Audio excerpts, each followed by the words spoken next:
Les relations recherchées vs l'attente que les relations se fassent, que les rencontres se fassent d'elles-mêmes. Du coup, on nous dit dans la spiritualité que vibratoirement, on attire ou non, on attire. Alors il y a plusieurs écoles. On attire des personnes qui nous ressemblent, ou on attire les personnes qui nous font avancer. Alors ça pose la question à ce moment-là, dans cette version-là, à quel moment on se dit qu'on n'a plus besoin d'avancer via la relation, on n'a plus besoin où on est entier, quoi, où on est guéri, où on n'a plus besoin d'aller chercher des blessures et de croire en ces blessures. Il y a aussi du coup l'école de la vibration, c'est-à-dire que vibratoirement, on attend, on attend.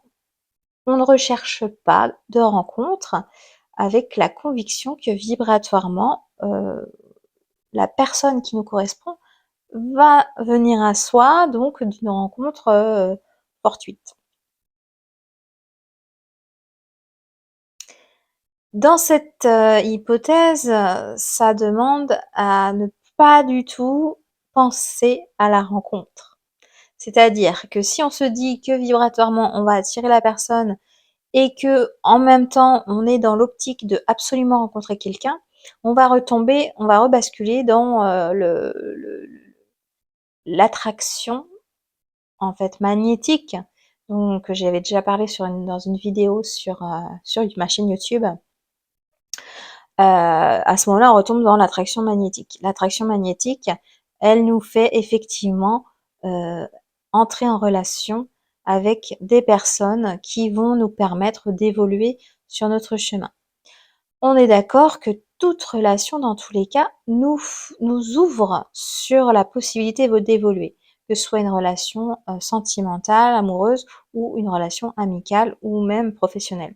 Tout type de relation nous permet d'ouvrir le champ de l'évolution, puisque c'est ouvrir vers l'autre, et donc l'ouverture vers l'autre nous renvoie au fait que qui on est soi. Qui on est soi, quelle est la différence entre moi et l'autre, quels sont les points communs, mais les différences sont essentielles. Les différences font revenir au jeu. Et c'est important d'être pleinement soi dans ce jeu pour pouvoir, à mon sens, vivre une belle histoire en relation, mais aussi de belles amitiés.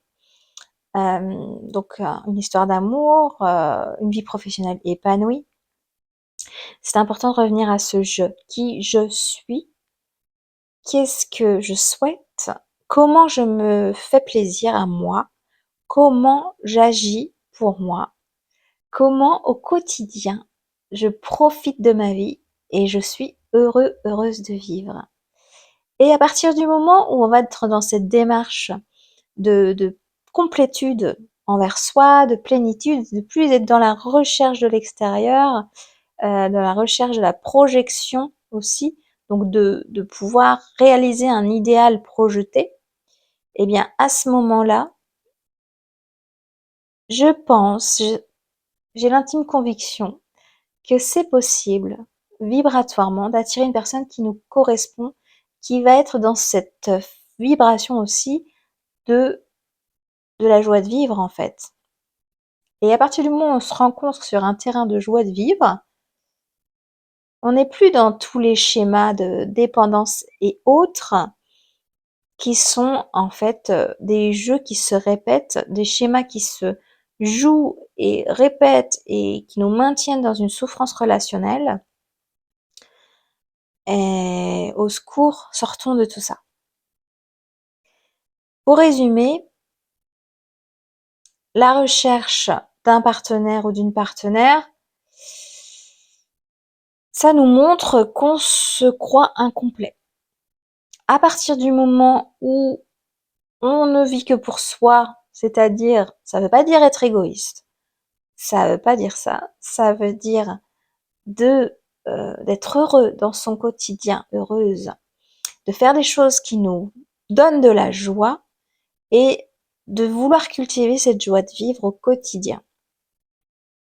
À partir du moment où on se concentre sur ce je, moi, je suis, eh bien, on peut beaucoup plus de manière harmonieuse entrer en relation amicale, en relation amoureuse, en relation professionnelle et éviter tous les anciens schémas qui sont complètement réducteurs et qui nous maintiennent sous cloche. Parce que l'idée, c'est que tout le monde rayonne son essence véritable et de ne pas se diminuer pour que l'autre brille. Il y a beaucoup de jeux de domination dans nos relations passées. Et aujourd'hui, il est temps de revenir vraiment à l'amour, revenir à l'amour et au partage. Et pour ça demande à ouvrir plus largement notre être. Et pour pouvoir l'ouvrir plus largement, ça demande de se sécuriser. De se sécuriser soit dans nos besoins, notre être, de se sécuriser dans ce qu'on souhaite vivre aussi. C'est-à-dire qu'on va plus se laisser berner par l'ancien, on va plus se laisser prendre dans des schémas et dans des rouleaux compresseurs. Émotionnellement, on va pouvoir être stable. La stabilité ne dit pas stagnation et ne dit pas stoïcisme. Être stable émotionnellement, c'est de pouvoir monter haut, descendre et revenir au milieu. C'est-à-dire, on va vivre pleinement nos émotions, mais elles ne vont pas nous habiter. Elles vont juste nous permettre de ressentir pleinement notre vie d'humain. Voilà. Donc, pour résumer, je disais, j'ai dû m'égarer un petit peu dans mes sphères plus larges. Pour résumer, la recherche n'est pas un moyen. Alors, tant qu'on recherche, c'est que c'est juste. Tant qu'on a besoin d'être dans la recherche de l'autre, c'est que c'est juste, c'est qu'on va juste aller chercher des parts de soi qui vont venir consolider cette confiance et consolider cette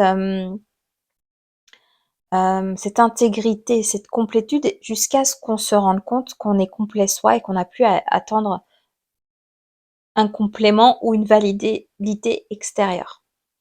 Une fois qu'on a atteint ça, on se rend compte que en fait l'essentiel c'est de se sentir bien et de vivre sa vie de manière joyeuse, c'est-à-dire de pouvoir s'exprimer pleinement chaque jour dans ce qu'on souhaite, dans de la créativité, dans des rencontres spontanées, dans pourquoi pas des sports, enfin voilà, s'exprimer comme on souhaite s'exprimer chaque jour.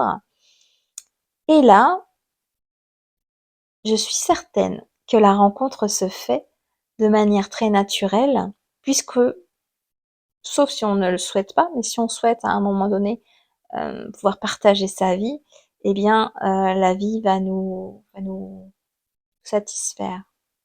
Puisque nous-mêmes, on cherche déjà à nous satisfaire soi, avant d'aller vouloir répondre à un stéréotype ou répondre à une croyance ou répondre à un manque. N'hésitez pas à commenter, à me partager vos points de vue, vos ressentis.